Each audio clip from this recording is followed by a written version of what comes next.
Hello, my friends, and welcome back to Where Wendy Creates. Today we are making a Dignity Bib. One side cotton, one side flannel, and it fits around your neck with the hooks and loops, and it's going to keep your food off of your body. So, my friends, hit that subscribe button, grab your cup of coffee, grab your tea.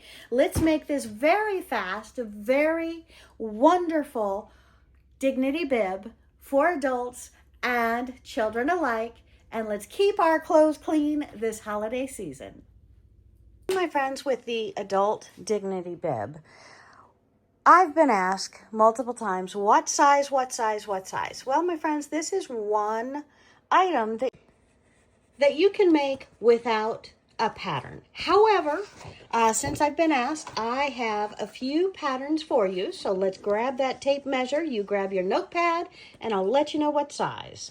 All right, so with our tape measure, we're going to go ahead and measure our boards that we have cut up in the past. And what this is, my friends, is a thick styrofoam board with paper on both sides that you can get in any craft section of the store. And this one reads 29.5 inches, 30 inches at the center. So center, 30 inches. On the sides, the shoulders are going to drop down to be just about 25 inches. The neck is going to be in the center. Now, you can take a plate or anything that you want and round off this side. So, the sides are going to come down approximately 5.5 inches. So 5.5 inches, make your little sign at 5.5 inches. Now that is straight up and down here. And then 5.5 inches on the other side, and then bow it in. And the top is 4 inches across that is flat.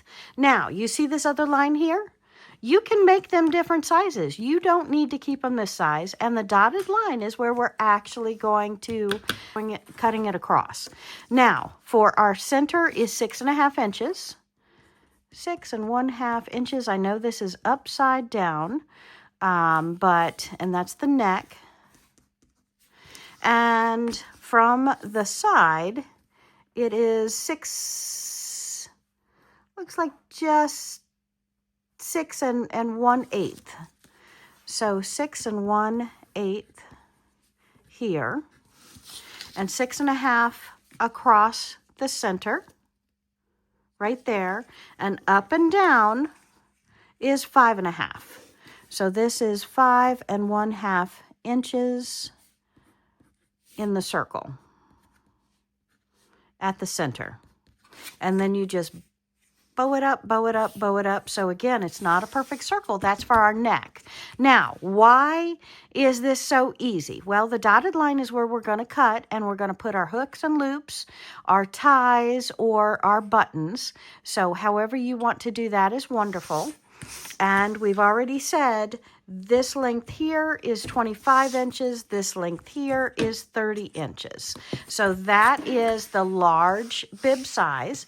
And if we want just slightly smaller or a different way to make the pattern, you can make it on a piece of cardstock or poster board. This is poster board. And see how this side place on fold of fabric. And the neck can be just a little bit wider than I've cut, but not necessary. It's all up to you how you want that cut. So, how long, how big is this one? This one is 28 inches. Your neck is going to be the same size. So you want a 6.5 by 5.5 oval in the top, because you want it to be the same size. And this one bows a little bit less. This one's curvature or fullness of the bib is a little bit shorter. As you can see here, a little bit shorter and a little bit not as wide. So that's why I typically use the poster board for my large size, and my average size is this cardstock here. So how do I cut it out? Well, I go ahead and use scissors and I cut out my pattern. Then you can lay your pattern on it, and you can use your any kind of marker that you want, whether you're cutting on the line. So just use a permanent marker and cut these out. So we have gone over to the ironing board. We have pressed our fabric, and we have cut out the top fabric for our Dignity bibs. And now simply, instead of the pattern, I'm going to lay the Dignity bib on top of my fabric. And then we are going to trim it out. But how do I get perfect measurements? Well, my friends, I'm going to take the handy dandy safety pins. You can use regular pins if you like, which I usually do, but I have safety pins, and I wanted to show you how you can do this project with a young person in your life and not have to worry about them being poked. So we're going to take our safety pins and we're going to put 4 in around our neck. And this is to keep the fabric from moving as much when we cut, when we trace, when we do anything else.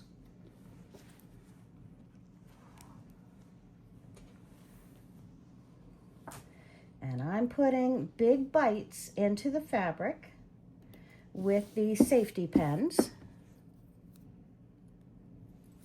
And then I want you to put probably 4 more around the side and the bottom. Now you can use 20 safety pins if you want, but I am using the minimum amount I recommend is 8. So anything shorter than that, you're going to risk your fabric moving around too much, especially when you cut it out. All right, so I have put 10 pins around my Dignity bib. So you see that I am holding it pretty much in place. You can use, again, as many pins as you would like to finish your Dignity bib. Okay, so when we have the pins in, we are then ready to go ahead and trim out our bib. So we can draw around this, remove our pins, and then cut it. But since I'm cutting through 2 layers of the flannel fabric, so this is 100% quilter's cotton, this is flannel. And why do I use flannel? Well, because it's more absorbent. I want to keep the spills off of the body, so using flannel helps us a little bit more there. So I am using scissors. Looks like I picked up not the best pair of scissors, but we're here, so I'm good. And we're going to trim all the way around, and then we're going to sew these 2 pieces together, wrong sides together, and that's why they're facing wrong sides. Or I should say we're sewing them right sides together, so the wrong side is out. And we're just going to trim them all the way around. So we've trimmed all the way around. We're going to put this in our scrap flannel, and then we're going to cut out our circle. Now, I don't cut in the middle and then go over and do it. I try and get it right on the edge because I don't know why, but I have an entire stack of these circles that I am going to figure out what to do with. So we're going to take our scissors, give it a folded cut, and then stick our scissor through it and just cut out our inside circle. Now, Wendy, you said we're doing it separate, so why don't we just cut through the top line and then do it? Yes, yes, yes, yes, yes. No rhyme, no reason. Yes, you can do that.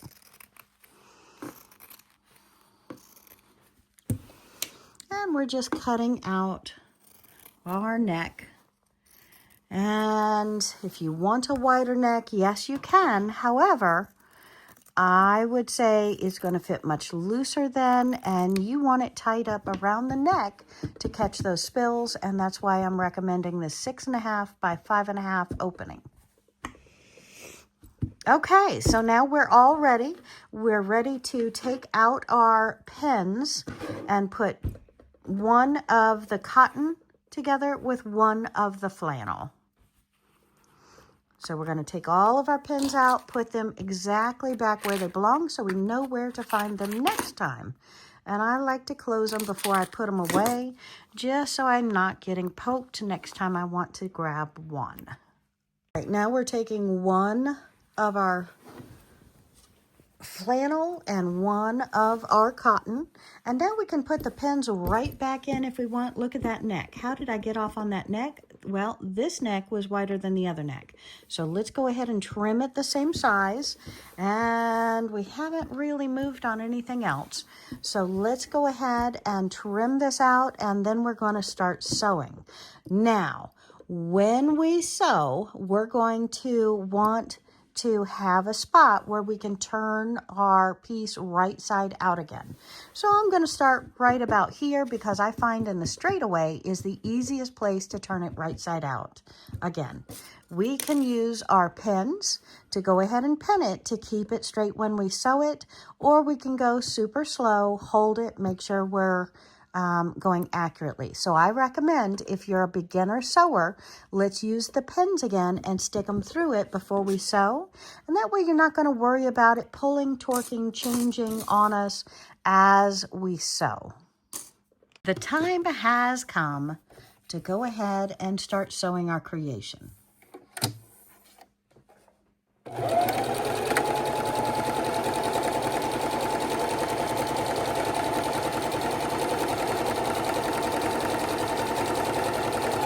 And yes, my friends, this is 100% washable. I highly recommend after every single use, every single wear, every single meal, we go ahead and wash the bib. And that's why I recommend, if you're using these on a regular basis, multiple. Make multiple for that person, not just one. And so who wears a Dignity Bib? Well, sometimes we all wear them, but they're especially needed for those handicapped individuals who might spill more often than others, for those of us who have had a stroke or a heart attack. We may have limited functionality and need a Dignity Bib. Just anyone who spills a lot. Well, I want to make a gift for a friend, but I don't want to insult that friend. Well, if they need a Dignity Bib, trust me, they don't want to ruin their clothes. We don't get new clothes all the time, and we don't want to ruin our clothes. So we appreciate if we truly spill a lot, wearing something to cover up our nice clothes and to catch our spills and keep us from getting wet. Okay, everybody raise your hand right now. Raise your hand, raise your hand, raise your hand. Why are you raising your hand? Well, have you ever ruined a blouse? Have you ever ruined a shirt? Well, you know what? It happens. And I'm going to keep my opening here. So I have the opening, and now I'm going to do the neck. So I'm going to pull off my thread, trim my threads, move over to my neck, and I'm going to sew all the way around the neck. And it's a smaller curvature, so we want to kind of manipulate the fabric as we go.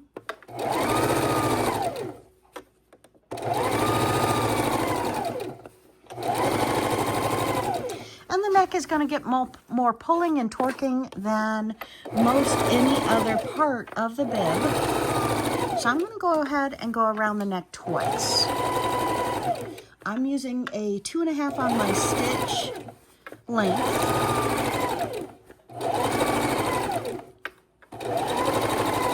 So here I'm coming back up to where I started. And I'm going to do one more row just outside of that.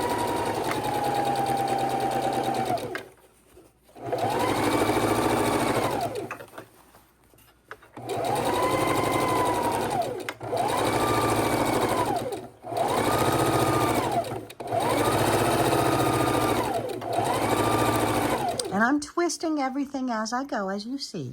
Okay, so we've been around twice, lock my stitch, pull it out.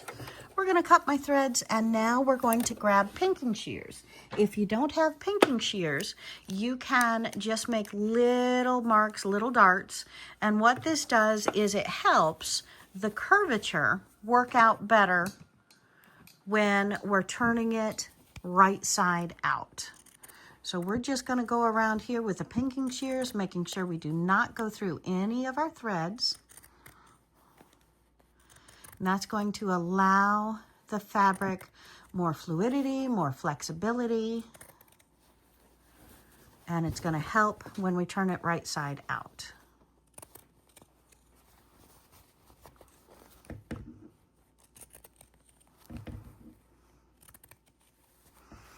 And you see, it's kind of easy, it's kind of fast, but it is necessary. If you don't do this, you're going to have bulkiness oftentimes when you turn it right side out. This minimizes that bulkiness just a little bit. And almost done. Again, if you do not have pinking shears, my friends, take your regular scissors. And with our regular scissors, might want a smaller pair so you don't clip through it, but we're just going to make lots of little darts so the fabric can stretch and be more fluid around that line. So you can see you can do it with either kind of scissors. All right, so back over here to the corners. Around every single corner, I'm going to do the same thing. Just a little bit. Making sure we do not cut through that line. But this is going to help all the corners lay flat as well. And very last corner.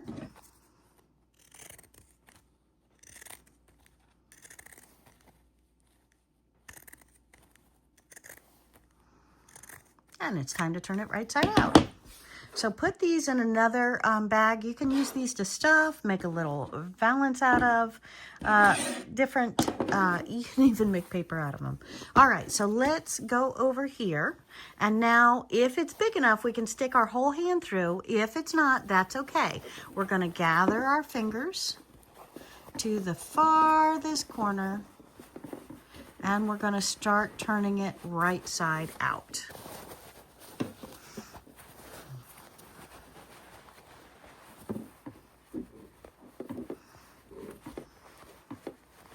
Oh, I'm so excited about this already. And yes, we do a finishing top stitch around all the sides, around the neck. And then we get our hooks and loops or our shoestrings, whatever we want to use for our ties or our enclosures. Okay, and around the top, what you want to do is take your scissors, and we're going to trim that. We're going to sew across without the strings. If you wanted the strings, this is the time to attach them. And we are just sewing across the back part of the neck.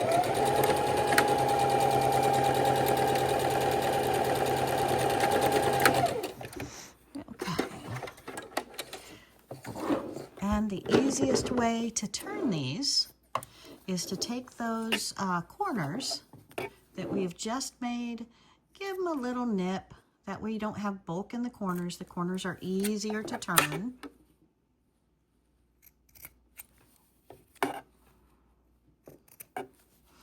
Okay, now we're going to finish turning it inside out.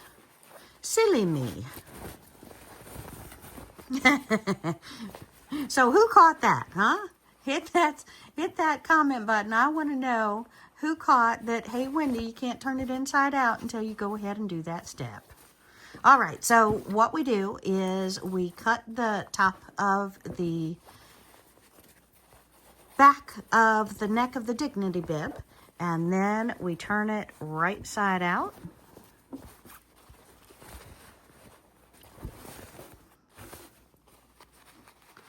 And then we're going to put our hooks and loops or our button on the back of this. Okay, so let's grab our stiletto and our fingers, and we're gonna, or a pen, you can do this with a pen, we're gonna flatten it out all the way around so it has a nice finished edge. We're gonna pop it under the iron, and then we'll be back to finish sewing.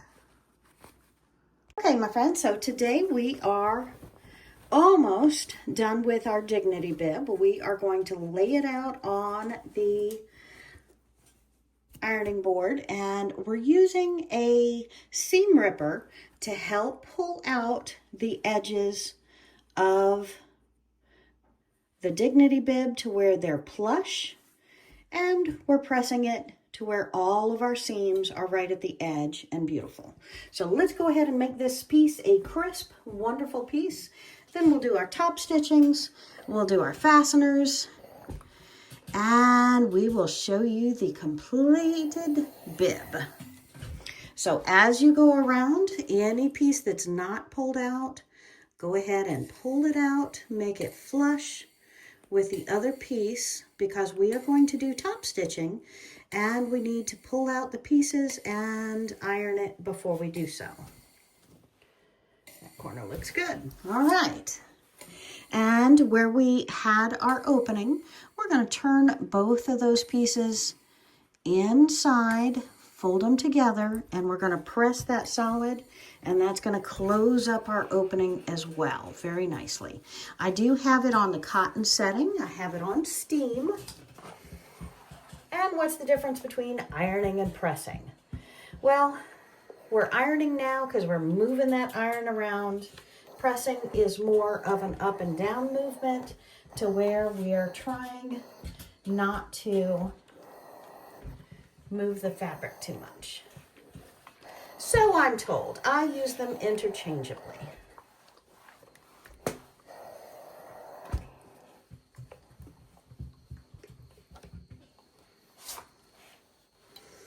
But you want to get that fabric pretty much straight and pressed and flat and happy. And that makes for an easier job the rest of the way and makes for a much more beautiful piece, ready to sell, ready to gift, and that final look. We're going to use our hooks and loops fastener, and I have a color that matches fairly well enough, and we're going to trim it to about 1 inch length.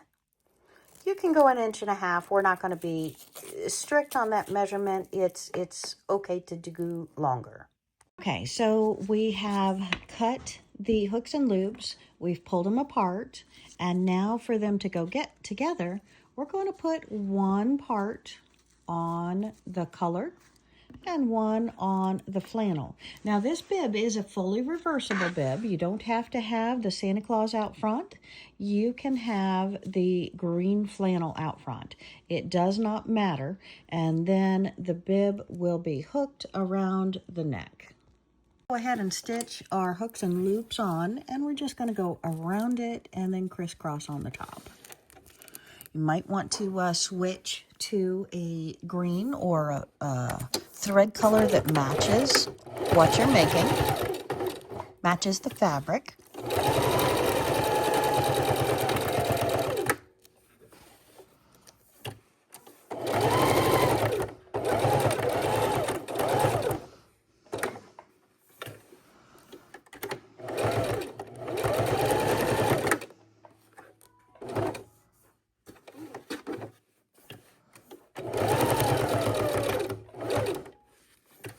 And again, just a simple crisscross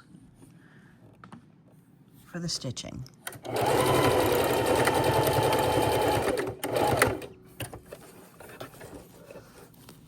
that out. And now it's on the opposite side here, right in the center, right close to the edge.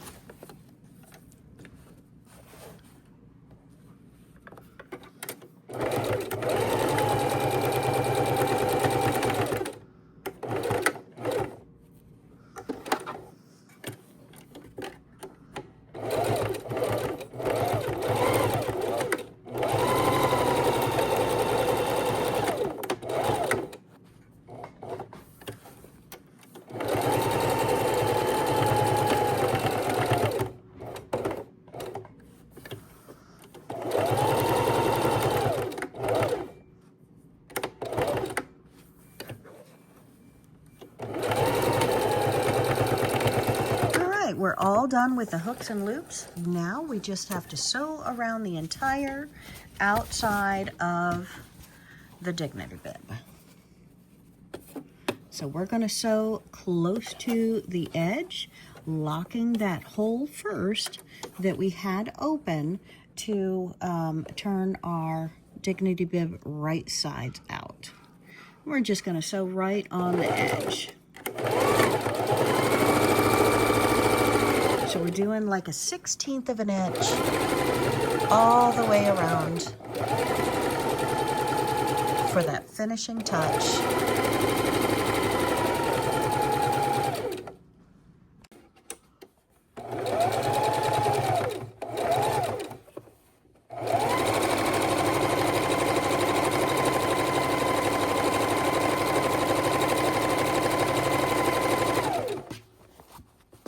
Slow and steady, and what we're doing is just making that seam line on the very outside of the Dignity Bib to finish the look.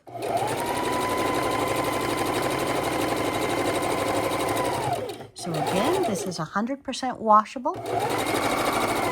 It needs to be used, abused, washed, and used again. They make great gifts. And my friends, believe it or not, these actually sell very well at craft fairs, because who goes to craft shows? Well, you will find that a lot of people who go to craft fairs are looking for those crafty items that serve a function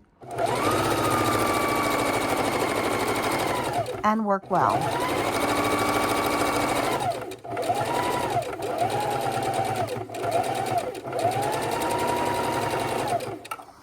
Coming up around the neck, if you haven't already trimmed off your threads, now is a good time to do it before you go around the top of the neckline.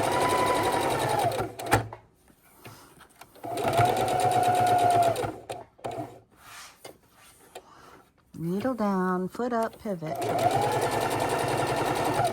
We're going around the neckline.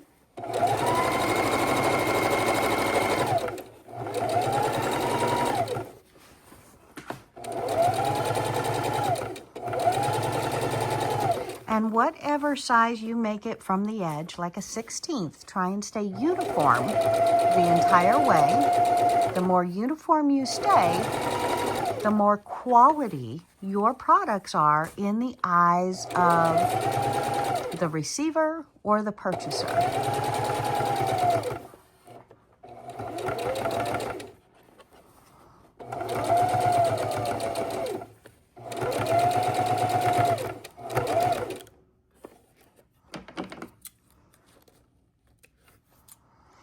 And yes, having a small pair of scissors around your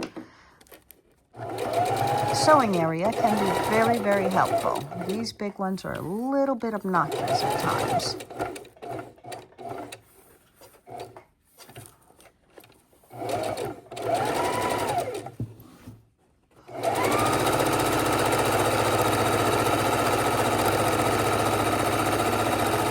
And we are on the finish line, my friends. And there we go, all the way back to the beginning. Just lickety-split. And your Dignity Bib, my friends, is complete. Do you have flannel at home? Do you have fabric at home? Well, my friends, the simplest, easiest sewing ever is to make a beautiful Dignity Bib. Got to cut some threads. Dignity Bib for anyone who's had a stroke, who drools or dribbles or spills their food. If you want to keep those fancy holiday clothes fancy, the best way to do it is with a Dignity Bib. Yes, my friends, that is an adult Dignity Bib, and we're going to show you today how to make it with the hooks and loops around your neck. And in the future, hit that subscribe button, because I'll show you how to put on pockets and use it with straps.